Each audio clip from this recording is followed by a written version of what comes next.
Kita yang harus menentukan kemana sumber alam ini dijual. Kita harus menentukan berapa harga yang layak. Kita tidak mau selalu menjadi korban dan selalu harus terima perlakuan tidak adil terhadap bangsa kita. Cukup sudah saya katakan di sini.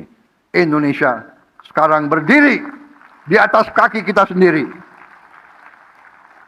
Sejalan dengan itu, pemerintah yang saya pimpin juga hari ini memperkuat kebijakan devisa hasil ekspor melalui peraturan pemerintah devisa hasil ekspor dari kegiatan pengusahaan pengelolaan. Selamat datang kembali di Meja Redaksi. Kali ini kita akan bahas pernyataan Presiden Prabowo Subianto yang resmi menerbitkan peraturan pemerintah tentang tata kelola ekspor komoditas SDA strategis yang tadi sudah disebutkan oleh Pak Prabowo bersama Mas Nasori dan juga Mas Jauhari. Nah, kita langsung aja nih ya daripada banyak-banyak opening nih.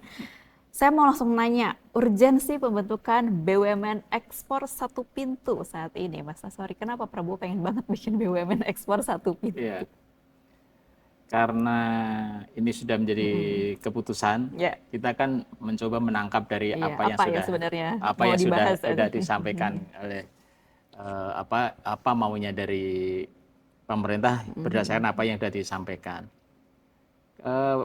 Prabowo ini kan pemerintahannya Pak Prabowo ini kan berkali-kali selalu menekankan kembali ke pasal 33 Undang-Undang Dasar 45. Kekayaan bumi, air dan kekayaan alam di dalamnya dikuasai oleh negara dan digunakan sepenuhnya untuk kesejahteraan rakyat.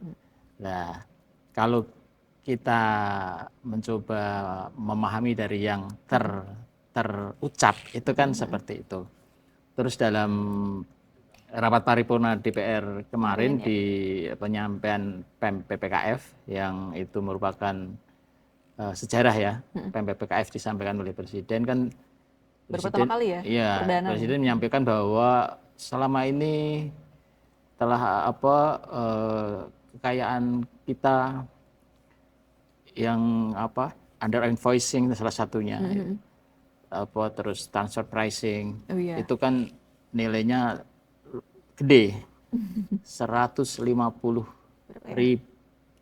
miliar dolar. Itu kalau itu 2.600-an ya, 2.600 triliun rupiah. 2.600 triliun rupiah setahun. Kita rugi segitu ya. Terus dari 3 komoditas yang sementara ini mau ekspornya mau dilewatkan ke PT dan antara sumber daya Indonesia itu kan kelapa sawit, CPO, terus batu bara dan ferroalloy. Ferroalloy itu besi ya? Udah paduan besi. Nikel udah itu. Nah, itu kan kita termasuk yang produsen lumayan gede itu. Pangsa pasarnya kita nomor 1 di dunia. Sementara kita tidak mengontrol harga atas komoditas yang kita kuasai.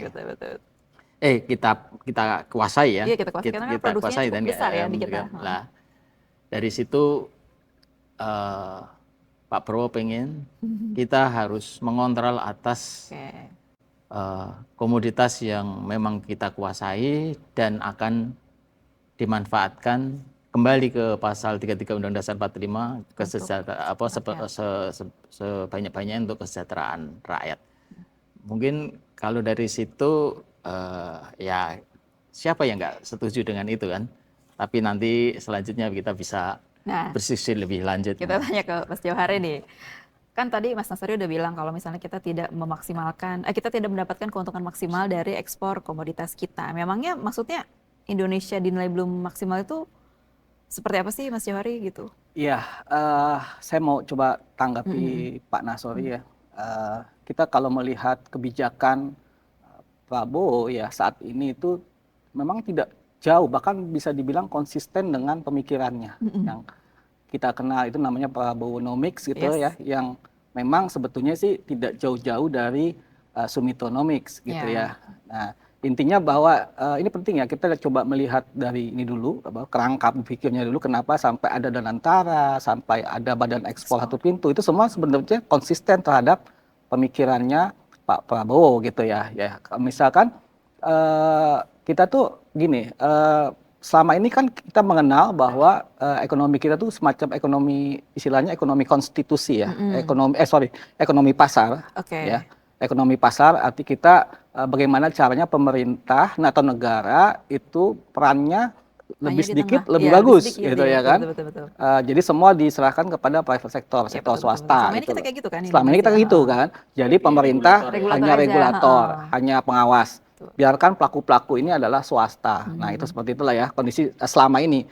Dan ketika Prabowo naik gitu jadi presiden, maka putar haluan. Apa jadi state capitalism? Jadi tadi itu state capitalism atau ekonomi konstitusi gitu ya. Kalau kita bahasa istilahnya kapitalisme negara atau ekonomi konstitusi. Jadi ini antara ekonomi pasar yang kita selama ini jalankan dengan Pak Prabowo yang ekonomi konstitusi itu sangat berbenturan gitu kan. Di satu sisi yang ini pengen negara perannya kecil aja gitu ya kan. Yang di sini besar, yang Pak Prabowo ini besar. Jadi dan disitulah makanya terjadi benturan kebijakan, ya kan? Kebijakannya akan berbeda, maka akan muncullah kayak Danantara. Awalnya itu kan gongnya itu, awalnya kan Danantara dulu, ya kan? Di mana negara itu punya peran besar dalam mendrive ekonomi gitu ya, termasuk lalu tadi Pak Nasori sebut bahwa namanya ekonomi konstitusi, maka ekonomi harus mengacu pada Undang-Undang 45 gitu ya. Contohnya yang digaungkan adalah pasal 33 gitu ya. Nggak cuma hajat hidup orang banyak aja, tapi cabang-cabang produksinya tuh ya, istilahnya yang penting-penting itu harus dipegang semua sama itu tujuannya betul mulia gitu ya. Maksudnya kedaulatan kan berarti. Ya bicara kedaulatan, bicara keamanan energi nasional ya kan, bicara soal maksimal penerimaan negara gitu ya, dan lain-lain. Nah, karena pandangan itulah makanya muncul Badan Ekspor Satu Pintu ini gitu ya kan. Jadi semua ekspor yang selama ini dilakukan oleh swasta itu dikendalikan oleh negara, terutama 3 itu kan. Iya, betul. Nah, ironisnya, ya bukan ironis, konsekuensinya adalah ketika terjadi perubahan kebijakan, putaran haluannya kan berputar nih, beda nih 180 derajat, maka adalah menimbulkan resiko regulasi, ketidakpastian regulasi. Betul, karena kan berubah ya. Iya, berubah. Sehingga itu bagi investor, bagi pengusaha itu melihatnya sebagai agak sedikit jadi hambatan begitu ya. Membuat investor hati-hati juga. Hati-hati. Jadi makanya di Indonesia. Betul. Gitu. Jadi makanya resiko kita meningkat, maka aliran modal terjadi. Itu kenapa makanya rupiah sampai saat ini tadi saya update tadi agak siang jam sekitar itu 17.700 lagi gitu loh maksudnya. Iya kan, kemarin kita udah 17.500, 17.600, balik lagi ke baik sekarang 17.700 lagi. Ini kan persoalan sebetulnya aliran modal gitu ya, termasuk di pasar saham. Nah, kalau investor melihatnya nggak market friendly nih, karena mereka memang mengenalnya selama ini ekonomi pasar gitu betul. Berhadapan dengan ekonomi konstitusi. Maka itulah sebetulnya mengapa banyak lahir lembaga-lembaga yang memang disiapkan untuk kendali negara atas sumber daya gitu.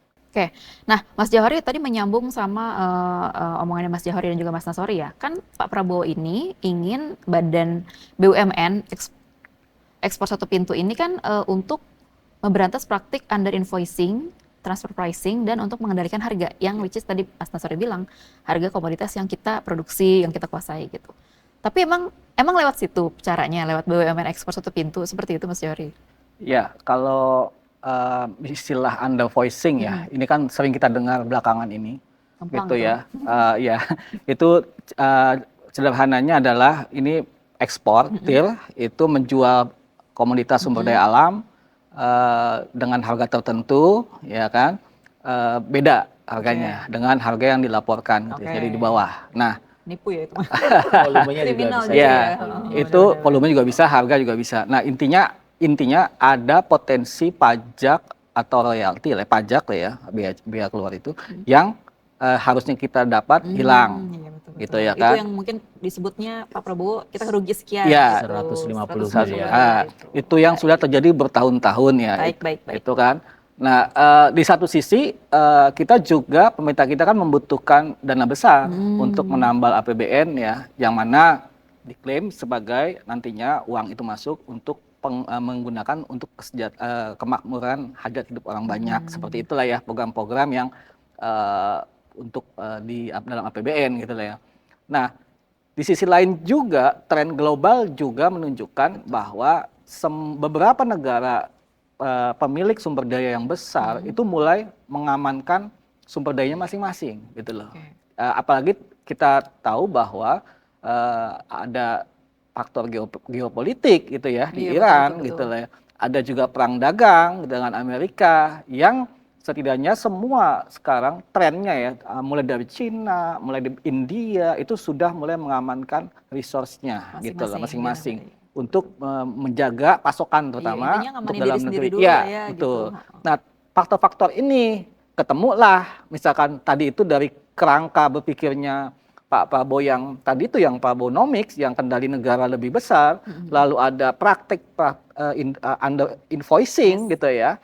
Ada kehilangan potensi pajak dan royalti, lalu ada juga tren global yang cenderung sekarang mengamankan sumber daya alamnya, maka muncullah bisa seperti itulah gambaran besarnya, makanya muncul lembaga BUMN ekspor atau pintu PTDSI ini gitu. ya. Nah, Mas Nasori nih yang juga jadi pertanyaan semua kalangan nih termasuk investor. Investornya gimana?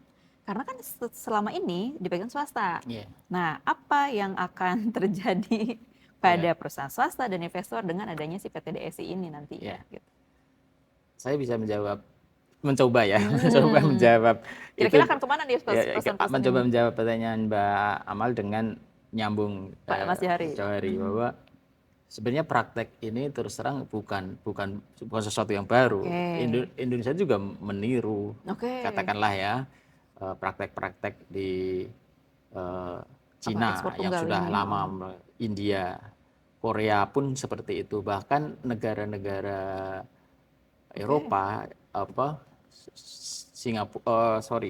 Australia itu juga punya Norwegia, terus Selandia Baru punya itu BUMN yang khusus seperti itu. Jadi memang belakangan ini ada istilahnya nasionalisme ekonomi modern. Kalau ada yang state capitalism, ada yang nasionalisme ekonomi modern. Jadi nasionalisme ekonomi semacam nasionalisasi ekonomi, tapi tetap merangkul pasar. Nah, tapi kenapa kok kita kemarin sempat direspon oleh pasar, indeks sempat turun 3,51 ya sehari setelah itu. Bahkan sempat 5.000, depan kepalanya 5.000 gitu, 5.900 sih. Kalau kita dari wawancara kita dengan beberapa analis, sebenarnya tidak ada persoalan.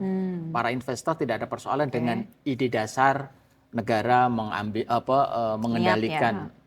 Itu kan memang kekayaan Indonesia. Jadi wajar. Tujuannya baik. Yang jadi masalah apa? Nah, masalahnya kan tujuannya baik, benar loh. Masalahnya adalah menimbulkan ketidakpastian. Implementasinya nanti gimana? Lah, gitu. Kenapa? Kita tahu ya, India, Cina, dia institusionalnya itu kelembagaan, good governance, kapasitas ininya itu bagus. Dia konsisten dalam melaksanakan kebijakan. Sementara Indonesia kan cek ombak ya, berubah. Nggak jauh-jauh, Malaysia juga masih punya ada badan ekspor tunggal. Badan ekspor yang memang CPO. Makanya sawit bener. Dia mah penentu harga bukan sih? Iya, penentu harga. Makanya harga sawit di luar kan pakai ringgit Malaysia. Iya, kan? Nah, kita juga sebagai produsen besar CPO nggak bisa menentukan harga. Kita harus jual ke Rotterdam gitu kan. Atau bursa Malaysia itu. Bursa Malaysia itu. Sama kayak batu bara juga gitu, dikuasai oleh trader gitu kan. Pedagang-pedagang internasional ya. Nah, jadi kita nggak bisa menentukan harga. Nah, mungkin kalau kita lihat dari sisi nasionalisme betul bahwa ini terkait juga soal kedaulatan energi nasional gitu ya. Selain mengamankan pasokan nantinya batu bara atau kita kan juga butuh CPO untuk biodiesel, B50 dan lain-lain itu B50 kan. dan teman-temannya. Selain mengamankan pasokan kepentingan energi nasional, tapi juga menjaga kedaulatan dari luar gitu ya. Itu sebetulnya sih. Tapi iya benar. Tapi kalau tadi melanjutkan Mas Nasori kan berarti benar kalau misalnya yang jadi masalah itu adalah bagaimana kebijakan ini akan implementasinya seperti apa? Apakah akan konsisten atau tidak gitu kan? Tapi memangnya ya tadi Mas Jody udah mention. Pertanyaan berikutnya nih aku adalah seberapa realistis sebenarnya Indonesia menentukan harga emang? Kalau misalnya cita-citanya pengen menentukan harga komoditas yang kita kuasai istilahnya gitu, produksinya cukup besar di kita. Gitu. Emang kita bisa gitu? Menguasai kayak gitu?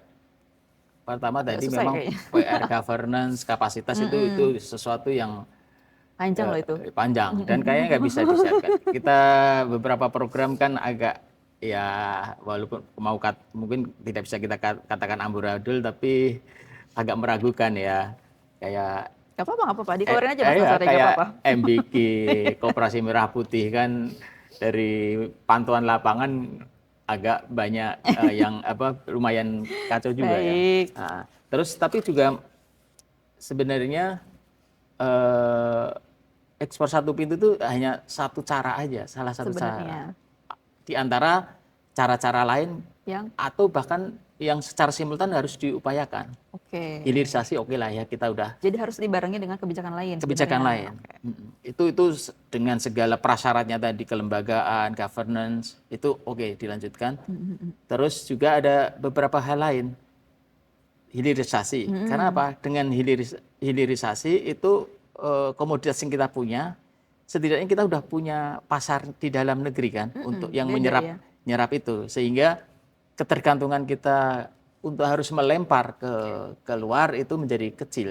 Karena kecil, harga relatif terjaga. Itu satu. Yang kedua, terus juga kayak Malaysia, kita harus punya bursa komoditas sendiri. Yang Malaysia itu bursa Malaysia derivatif ya, yang CPO. CPO. Itu udah lama mereka. Jadi kalau itu tuh buah, kenapa Malaysia bisa benchmarking itu ya buah dari yang telah mereka kerjakan dalam waktu lama ya itu ya. Dalam waktu lama. Jadi betul. Beberapa hal itu juga secara simultan harus hilirisasi nggak boleh dikendorkan. Terus konsumsi dalam negeri ditingkatkan dengan B50 itu sebenarnya udah beberapa itu udah kita lakukan ya. Mungkin yang belum kelihatan yang pasar derivatif yang bursa itu. Nah, kalau dari Mas Jawhari gimana? Kalau misalnya tadi Mas Nasori melihat konsistensi kebijakan yang akan jadi masalah gitu, kalau misalnya Mas Jawhari melihatnya apa kalau misalnya?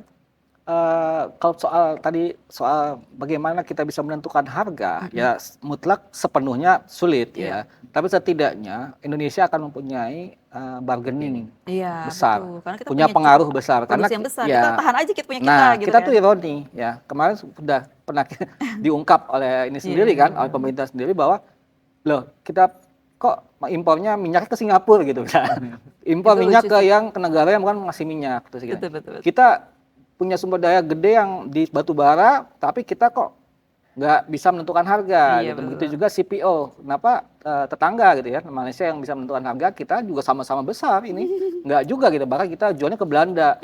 Ya kan? Nikel, komoditas lainnya ditentukan oleh Bursa Efek London gitu ya kan. Ini kita dalam konteks yang seperti itu, kita memang suatu hal yang memang baik ya, bagus untuk tujuan bagaimana kita memiliki menikmati lah ya hasil sumber daya kita untuk kemakmuran masyarakat. Itu ya kan.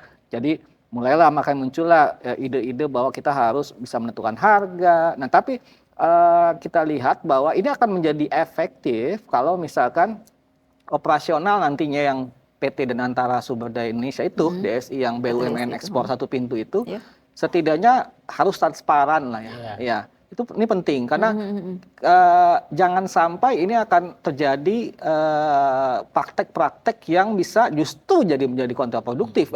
Sudah tidak menambah beban. Iya, ini kan pengusaha kan mau jual sekarang kan harus ada birokrasinya lagi nih, ya kan?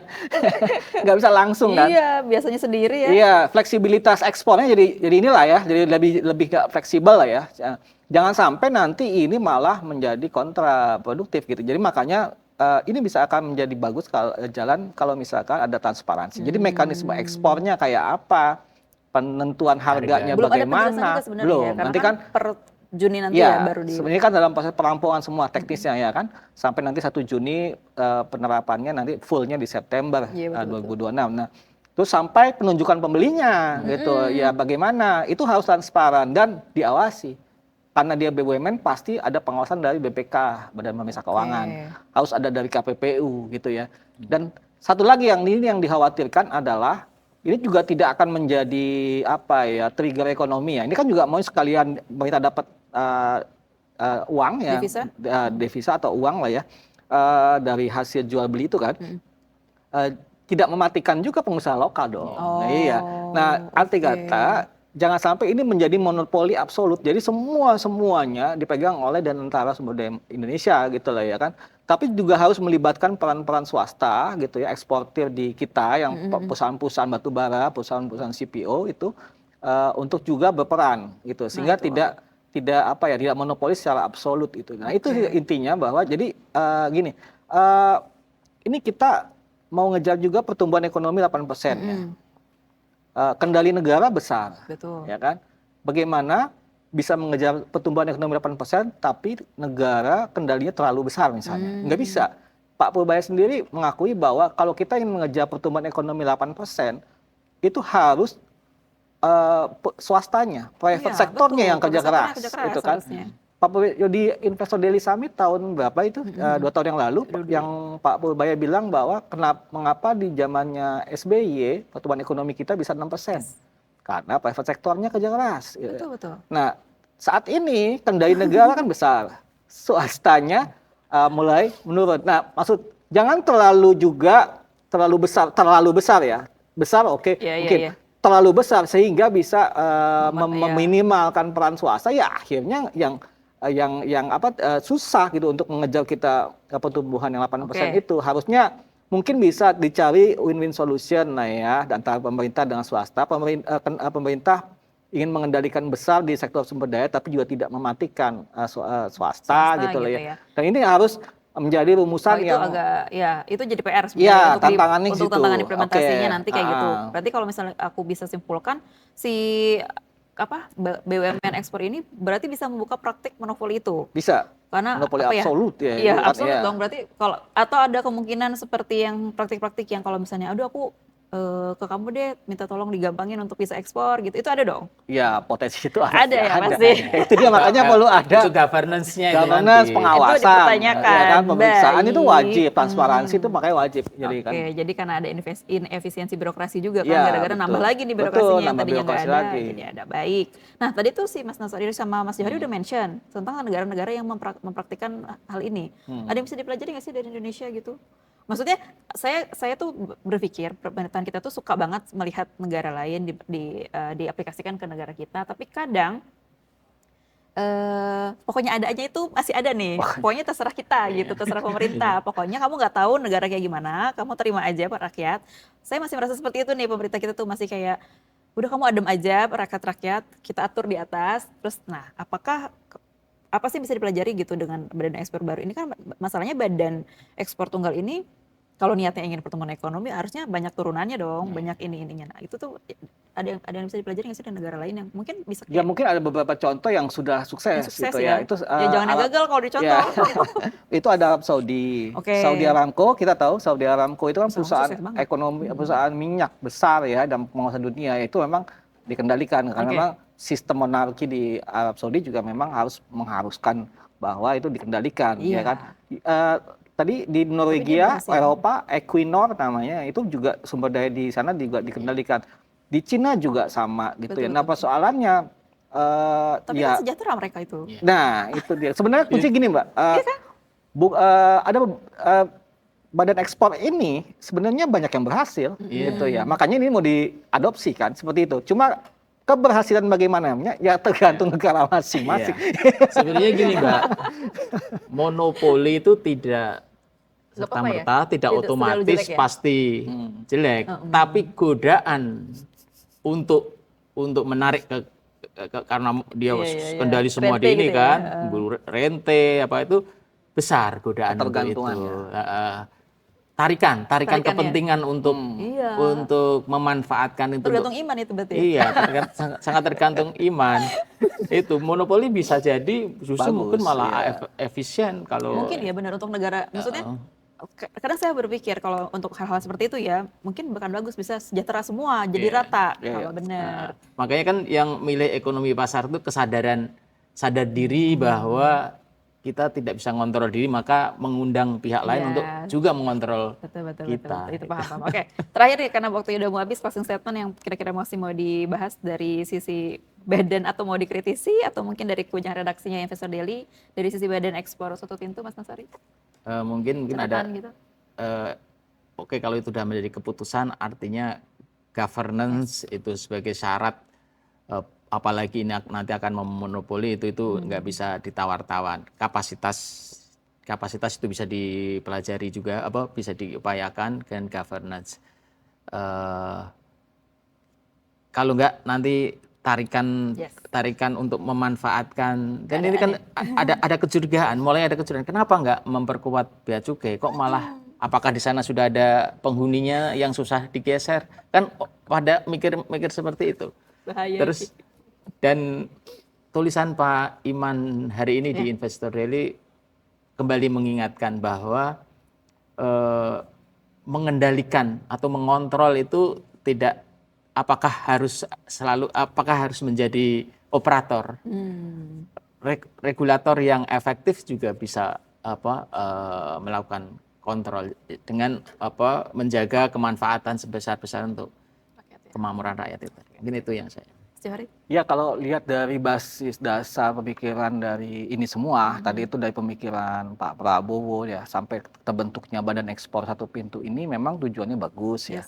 Setidaknya selama ini kenapa kita kok punya, kan selalu ada muncul pertanyaan di benak kita bahwa kita kaya sumber daya gitu ya, tapi kenapa kita nggak kaya-kaya gitu ya, kan seperti Selalu itu. itu turun-temurun Nah, itu pertanyaan itu yang akhirnya coba mungkin ya kan bisa kita lihat di sini ya, mungkin asalkan tadi itu ada beberapa catatan, misalkan tadi nanti jangan ini menjadi persoalan baru ya, kita harus nggak cuma transparansi dalam pengelolaan tapi juga pengawasan gitu ya, jangan juga. Nah, ini penting. Dan satu lagi juga para pengusaha yang selama ini yang kabarnya yang kemarin kita lihat bahwa Pak Purbaya itu sendiri melaporkan ada 10 besar perusahaan besar yang under invoicing ya kan, yang seperti itu. Juga pengusaha juga saling saling kritik diri juga gitu ya, atau kritik juga bahwa praktik seperti itu sudah mulai dihentikan gitu, karena memang kalau lihat potensi memang besar sekali kita kehilangan dari itu. Nah, yang pasti yang mungkin satu lagi yang soal proses pembentukannya ini ya, banyak narasumber kita gitu ya dari kalangan pengusaha, dari para investor, bahwa terlalu mungkin bisa lebih soft lah gitu ya. Yang belakangan ini kayak dar-der-dor gitu ya. Namanya Pak Prabowo ya dar-der-dor ya, nama tentara ya. Maksudnya membabi buta ya.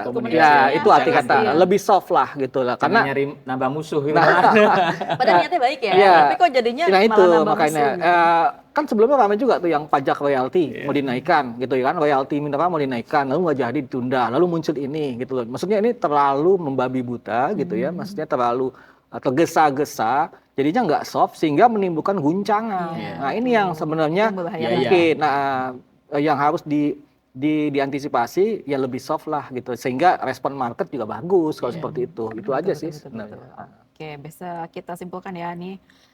Sebenarnya niatnya BUMN ekspor Satu Pintu ini niatnya baik ya, untuk demi kembali lagi ke pasal 33 tadi yang Mas Nasori bilang, untuk kesejahteraan rakyat. Tapi yang jadi PR adalah bagaimana implementasinya bisa mengedepankan transparansi dan juga good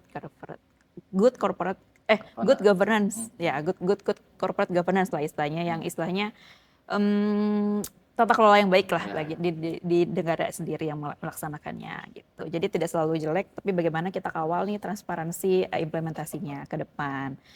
Oke, terima kasih ya Mas Johari, Mas Nasori. Saya tutup meja redaksi edisi kali ini. Saya Amalia Satriani juga pamit dari layar meja redaksinya Berita Satu. Sampai jumpa.